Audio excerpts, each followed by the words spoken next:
Hey, beautiful souls.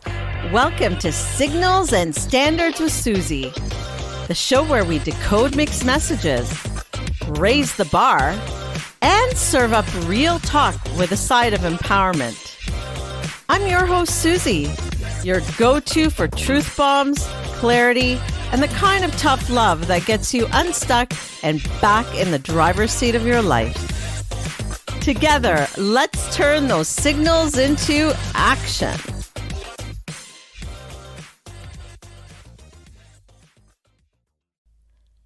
Hello, beautiful souls, and welcome back to Signals and Standards with Suzie, where we decode the signals life sends us so you can raise your standards, protect your peace, and live empowered from the inside out. I'm your host, Suzie, your go-to coach for navigating the messy, magical world of relationships, mindset, and self-worth. Let's dive into a common experience today. Have you ever found yourself caught in a mental loop, replaying a conversation over and over and over and over again? Wondering if you could have said something different, noticed a sign maybe, or a flag, or handled a situation maybe a little bit better? Perhaps you've spent sleepless nights trying to figure it all out, only to end up feeling more confused, anxious, drained, and really exhausted. That, my friends, is overthinking, or as psychologists like to call it, rumination.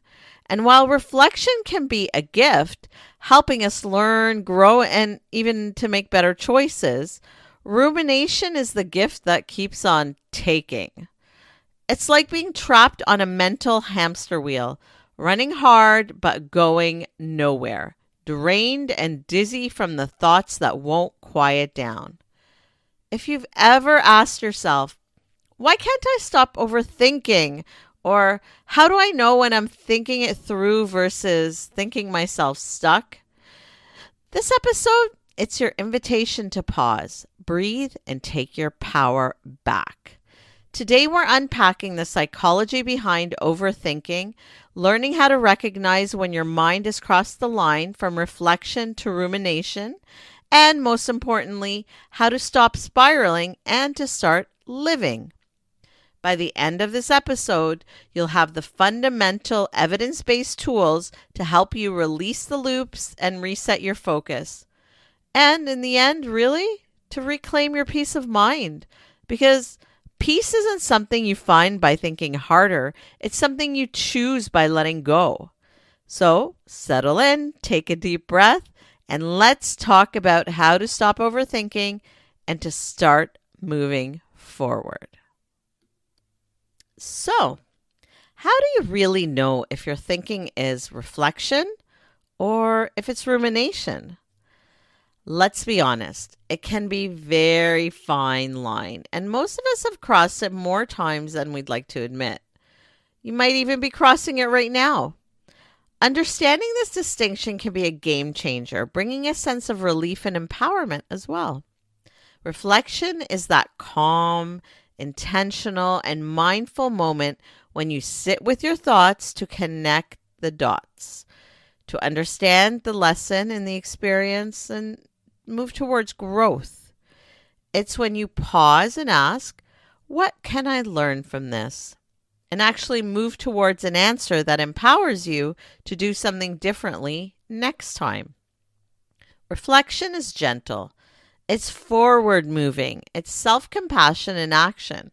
It's about being kind to yourself and understanding that really everyone makes mistakes, but it's what we learn from them that matters. It's about reframing your thoughts in a way that builds you up rather than tearing you down. Rumination, on the other hand, or overthinking, it's the sinister sibling of reflection. It masquerades as helpful, as if you're gaining insight or being responsible by analyzing what went wrong. But in reality, it's mental quicksand and you're falling in deep. The more you wrestle with the thought, the deeper you sink. It's that voice that says, if I can just think about this one more time, I'll finally understand it. But you don't, because overthinking doesn't bring clarity, it brings chaos. According to experts, overthinking often looks like this: replaying the same conversations in your head, obsessing over what you should have said, done, or noticed, or even imagining all the worst case scenarios or outcomes before anything's even happened. It's like living in a movie that you keep rewatching over and over and over again, except you already know the ending and it really never changes. What's fascinating is that your brain thinks it's helping. Psychology explains that overthinking is your brain's attempt to solve a problem, but it gets stuck in a feedback loop. Thinking feels like progress, but no real progress happens. It's like sitting in your car, engine revving, gas pedal pressed to the floor. There's a lot of noise, a lot of energy burned, but you're not moving an inch. Here's an intriguing twist. Cambridge University has coined a term for certain types of overthinking as productive rumination. This occurs when deep thought leads to problem solving, innovation, or creative breakthroughs. However, this is only the case when your thoughts are purposeful. The problem is, most of our overthinking really isn't about solving. It's about soothing or even self-criticism. We're trying to calm our anxiety by mentally controlling the uncontrollable. We think that if we can analyze it enough, we'll feel safe. But ironically, that constant mental replaying amplifies anxiety instead of reducing it, which is really our ultimate goal, right? Or we hope.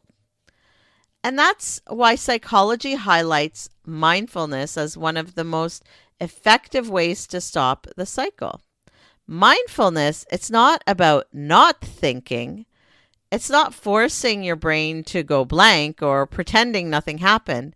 It's about noticing your patterns, noticing your thoughts without attaching to them. It's that split second when you catch yourself spiraling and say, wait a moment. This thought isn't helping me act, grow, or heal. It's just keeping me stuck.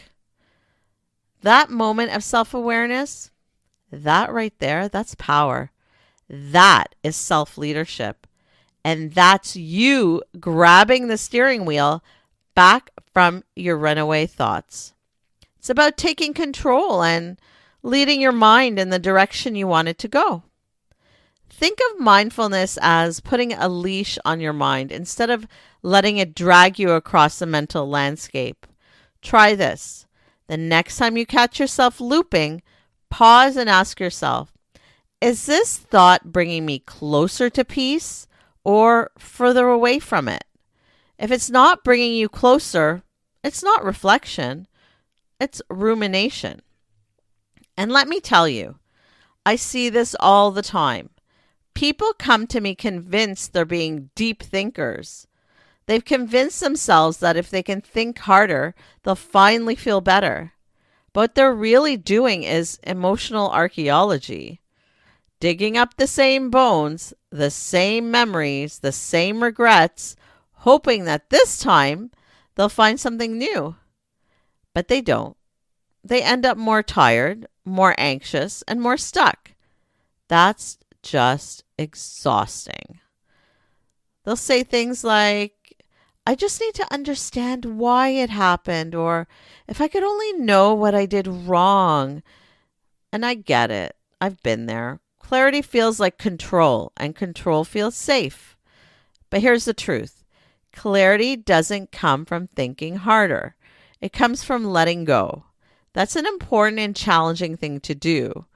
I know this from personal experience. It's hard. But letting go doesn't mean giving up. It means releasing the illusion that mental gymnastics can fix emotional pain. And the good news? You can absolutely train your mind to let go. It's not about flipping a switch. It's about building a new muscle, one that recognizes when a thought no longer serves you, like an annoying house guest that is taking up space without even being invited. It starts with awareness, that moment you catch yourself mid-loop and think, wait, I've been here before. Then comes redirection, shifting from rumination to reflection. That might mean journaling your thoughts so they stop swirling in your head, or doing a grounding exercise like naming 5 things you can see, 4 you can touch, 3 you can hear, 2 you can smell, and 1 you can taste. A simple reset that pulls your mind back to the present. I do this actually with my kids when they're kind of spiraling a little bit about anything. Over time, you build the ability to say, this thought isn't helping me. I'm choosing peace instead. And that is where everything changes. It's not about shutting your thoughts off. It's about shifting them from judgment to curiosity, from why did this happen to me to what can I take from this that helps me grow, from what did I do wrong to what do I want to do differently. That, my friends, is empowerment.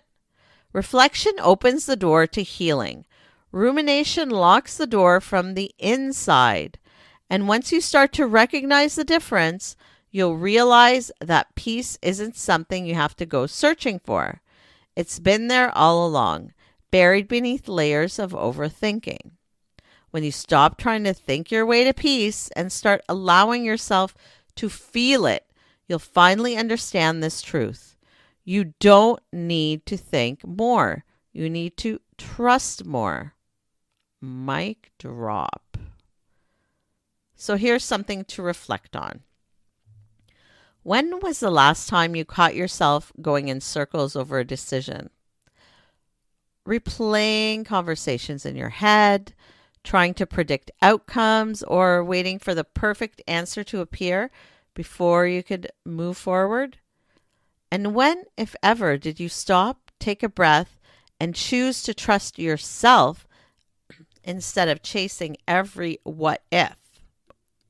Think about that for a moment, because that's often where the shift begins, in that tiny, quiet space between reflection and reaction.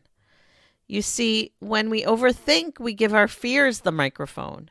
We let uncertainty narrate our next move. But when we pause, when we breathe, we reclaim that power. We remind ourselves that not every thought deserves a spotlight.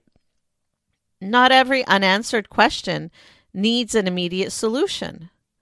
Maybe there was a time recently when you knew what your heart was telling you, but your mind wouldn't stop debating it. You analyzed it from every angle, asked for 5 opinions, read every article, and still felt stuck. That's rumination, doing what it does best, keeping you in motion, but not in progress. So what if today, instead of asking, what if I'm wrong, you asked, what if I'm ready? What if you believe that clarity doesn't come from thinking harder, but from listening deeper to your intuition, your values, your truth? Reflection should illuminate your path, not trap you in a maze. And maybe the way out isn't found in thinking your way through, but in feeling your way forward. Thank you for joining us. It's time for some listener questions. Remember, you can always send your own questions at powercoachsuzie.com. Here's our first question. I keep replaying conversations with others in my head. How do I stop? Oh, that's such a great and very human question, and one we can all relate to, right? Because honestly, who hasn't been there? You disagree with someone or maybe have a misunderstanding, and suddenly your brain becomes a late night rerun channel playing that same scene on repeat.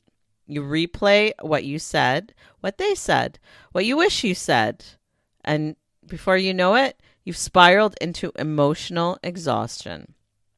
Here's the thing, and this is where I want you to pause and really think about it. Are you replaying the conversation to understand it or to punish yourself for it? Because that's the turning point. Reflection can teach you something, but rumination will only drain you. Experts suggest something simple yet powerful. Set a time limit for reflection. Give yourself 10 minutes to process. So in those 10 minutes, you write down your thoughts if you need to, then consciously say to yourself, that's enough for now. When the loop tries to start again, oh, and it will, gently redirect your focus to something grounding. Maybe count your breaths, stretch, go for a short walk, listen to a song that soothes you, whatever works for you. Another tool that works great is a 3-column technique. So grab a notebook and write down what actually happened, the facts only, what I'm telling myself about it, and what can I learn or do differently next time. This will separate fact from feeling and helps your mind move from self-criticism to self-coaching. And here's a truth I've learned from years of coaching and even from my own life. Replaying the moment doesn't rewrite it, but reframing it, that can change everything. So the next time your mind starts spinning into the abyss of overthinking, try saying this to yourself. I've learned what I needed to learn. Now I choose peace. And really, say it really loud if you can. I've learned what I needed to learn, and now I choose peace. Because the sound of your own voice reclaiming your calm is one of the most empowering things you'll ever hear. It's okay if it doesn't work right away. Over time, you'll get there. Be kind and patient with yourself first and foremost. Here's our second question. I feel like overthinking is ruining my confidence. What can I do about that? Oh, I feel that one deeply because overthinking doesn't just drain your energy. It chips away at your confidence one doubt at a time. It's like standing in front of a mirror that keeps fogging up. You can't see yourself clearly anymore. Every what if and maybe I shouldn't have adds another layer of haze until you start questioning your worth instead of your choices. But here's the truth. Overthinking isn't proof that you're weak. It's proof that you care. It actually shows that you're thoughtful, emotionally invested, and want to do the right thing. The key is learning to redirect that thoughtfulness so it builds you instead of breaks you. According to psychologists, self-compassion is the ultimate confidence reset. When you catch yourself spiraling into, I should have known better, stop and shift the tone. Ask yourself, would I talk this way to someone I love? Probably not. So instead, try, I did my best with what I knew at the time. That one reframe can stop your mind from turning on itself. Another powerful real-world tool, journaling, but doing it with intention. Don't just dump your thoughts onto paper. Organize them with purpose. Try this 3-step journal flow. Download your thoughts, so get everything out of your head and onto the page. Detect the patterns. What themes or fears keep showing up? There's always a pattern. Decide what's true and what's just noise.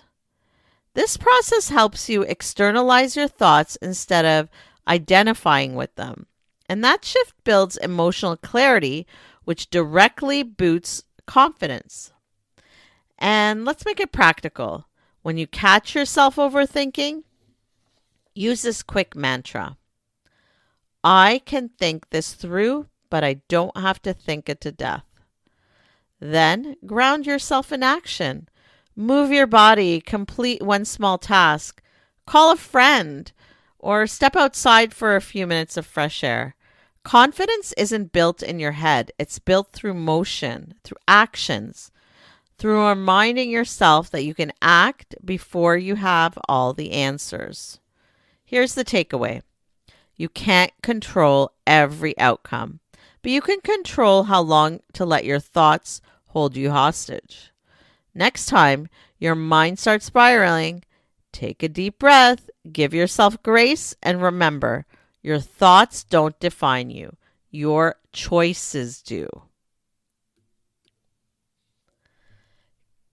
Listener question number 3. Can overthinking be useful? That's such a great question, and honestly, one a lot of people never really think to ask, because here's the thing, not all overthinking is bad. In fact, the very same mental muscle that leads you to overanalyze can also lead you to incredible insight when it's used the right way and when it's used intentionally. The Cambridge study we mentioned earlier actually found that what we call overthinking can sometimes serve a purpose when it's goal-directed, meaning you're thinking with intention, structure, and an end in mind. That's when deep thought becomes reflection, the kind that sparks solutions, sparks creativity, and even personal breakthroughs. The challenge is knowing when your mind is being helpful and when it's hijacking your peace. Ask yourself this simple question. Am I thinking to find clarity, or am I thinking to feel in control? If it's clarity, you'll feel calmer as you think things through. Your thoughts will start connecting dots. You'll see possibilities and next steps. But if it's control, you'll feel tense, restless, and stuck replaying the same loop because your brain isn't searching for truth anymore. It's searching for safety. So even if you tell yourself that you're doing it for clarity and you're really not, your body will give you the answer you need. Here's the practical exercise I teach clients. The 3C check-in: clarity, curiosity, and control. When you catch yourself thinking deeply, pause and ask. Clarity, am I learning something new or just recycling old thoughts? Curiosity, am I exploring the possibilities or judging myself? Control, am I trying to fix what's unfixable right now? Trying to change the past? If your answer lands in the clarity or curiosity zone, great, that's productive reflection. But if you're in control mode, it's time to step away, breathe, and refocus your energy somewhere that restores you. Another trick? Time boxing your thinking. Give yourself permission to think it through, but with a boundary. Set a timer for 15 minutes. Brainstorm, plan, write, reflect, and when the timer is up, close that mental tab. If it's still weighing on you later, schedule another short slot. This tells your brain we're handling this, just not all at once. And remember, intentional overthinking can fuel problem solving, creativity, and also growth. But unintentional overthinking drains your energy and keeps you in emotional quicksand. The power isn't shutting your thoughts off. It's in training them to work for you instead of against you. That's empowerment. So yes, overthinking can be helpful, but only when you're the one driving the car. When you notice your mind taking the wheel and speeding towards anxiety, that's your cue to grab the keys back, slow down, and steer your thoughts with intention. Because the goal isn't to stop thinking, it's to think better.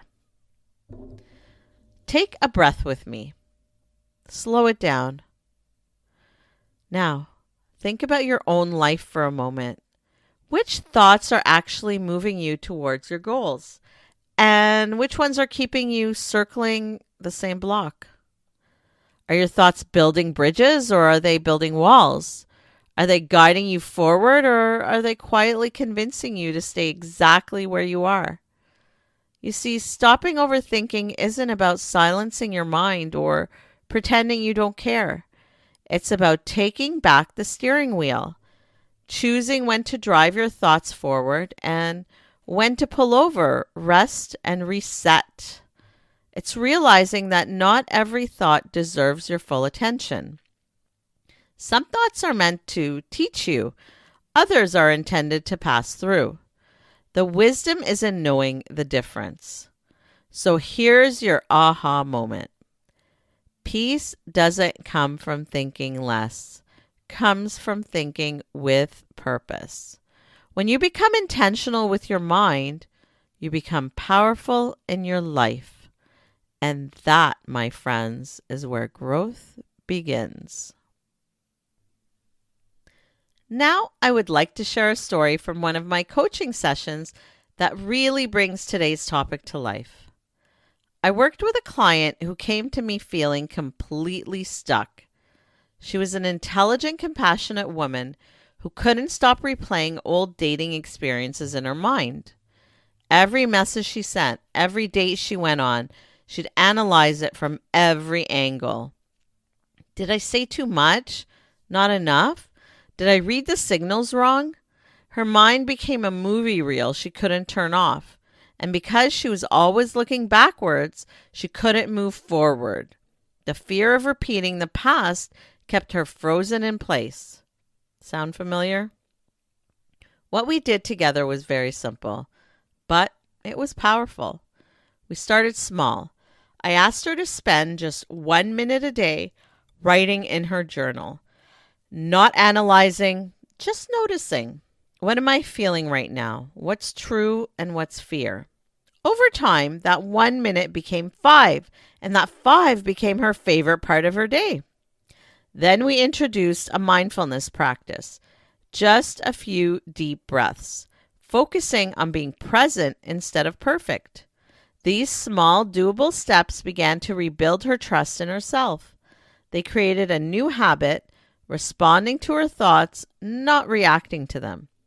And slowly she began to date again.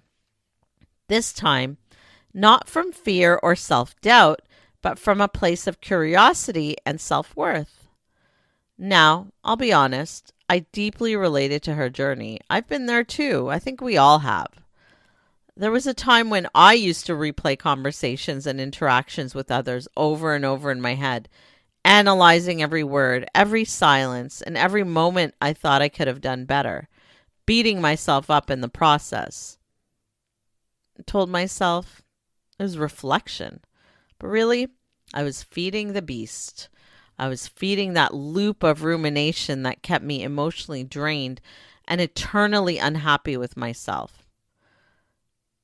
I still do it sometimes, but really not as much, because the turning point really came for me when I realized that overthinking was my brain's way of trying to protect me from getting hurt again.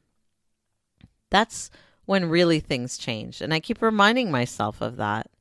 It was like a wall or barrier or even armor protecting me. But protection isn't the same as peace, is it? I started with tiny intentional steps, journaling, naming my feelings instead of fighting them, setting time limits for how long I'd allow myself to think it through.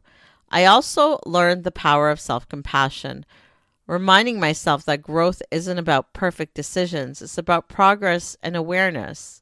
And even if I fall into that overthinking pattern sometimes, I come back to this. I come back to what really worked for me. And none of us are perfect. And no solution is perfect. We just have to come back to what works and really be intentional about it. And let me tell you, the moment you stop fighting your thoughts and start guiding them, everything shifts. You begin to reclaim your mental energy. You start to notice joy again. You feel lighter. So whether it's in love, work, your own inner dialogue, remember this. Transformation doesn't begin with giant leaps. It starts with one small, consistent step. You don't have to stop thinking. You have to start thinking differently. That's how reflection turns into empowerment, and that's how awareness becomes peace. So let's bring everything we've discussed today together. We've explored a lot on our journey, from how reflection helps you grow or how rumination quietly holds you back. You've learned that overthinking isn't a flaw, it's a signal that your mind is craving peace, clarity, and control. The key is to recognize when that thinking crosses the line, when reflection stops being productive, and when it starts being punishing. You know that mindfulness, journaling, and intentional pauses aren't just buzzwords. They're tools to help you reclaim your mental space. They're small, steady practices that help you break free from the mental noise and reconnect to your inner calm. Here's what I want you to take with you. Your thoughts aren't your enemy. They're your teachers. But just like any good lesson, you have to know when class is over. When you catch yourself looping, pause. Ask, is this thought helping me move forward, or is it keeping me stuck? That one question alone can change the direction of your day. Remember, self-awareness isn't about judging yourself. It's about freeing yourself. It's about realizing that peace doesn't mean silence in your mind. It means harmony with it. If today's conversation resonated with you, it will with someone else. So share it. Share it with anyone who needs it. Because you know what? We're all guilty of overthinking sometimes. And sometimes all it takes is one shared reminder to break the cycle for someone else. So as you go about your week, permit yourself to breathe, to let go, and to live more intentionally. Because reflection should always light your way forward, not trap you in yesterday's shadow. Before we end, I ask that you repeat this after me. I release thoughts that do not serve me. You know, the ones that replay the past, stir my fear, or keep me stuck. I release thoughts that do not serve me. The ones that drain my energy, cloud my judgment, or steal my peace. I release thoughts that do not serve me, making room for clarity, confidence, and the courage to take action. I release thoughts that do not serve me. You are in control of your mind. You are the guardian of your heart. You are the creator of your peace. Every thought you release clears space for what truly matters: insight, growth, joy, and meaningful connections. Every thought you let go is a step towards living intentionally instead of endlessly spinning in loops. Say it, believe it, and watch how your mind begins to follow your lead. Thank you for joining me on this episode of Signals and Standards with Suzie. Remember, reflection is your ally, rumination is not, and your mental peace is non-negotiable. Join us next week for another empowering discussion. You won't want to miss it. You can find all the Signals and Standards past episodes on the Signals and Standards with Suzie podcast on all your favorite platforms. Check it out, subscribe, and share. See you next time. For daily inspiration and practical advice, find me on social media at Power Coach Suzie. Got questions or ideas for the show? Head to powercoachsuzie.com where you can connect with me, explore the blog, or learn more about what I do. This is Suzie signing off. Until next time, keep reading the signals and never, ever lower your standards.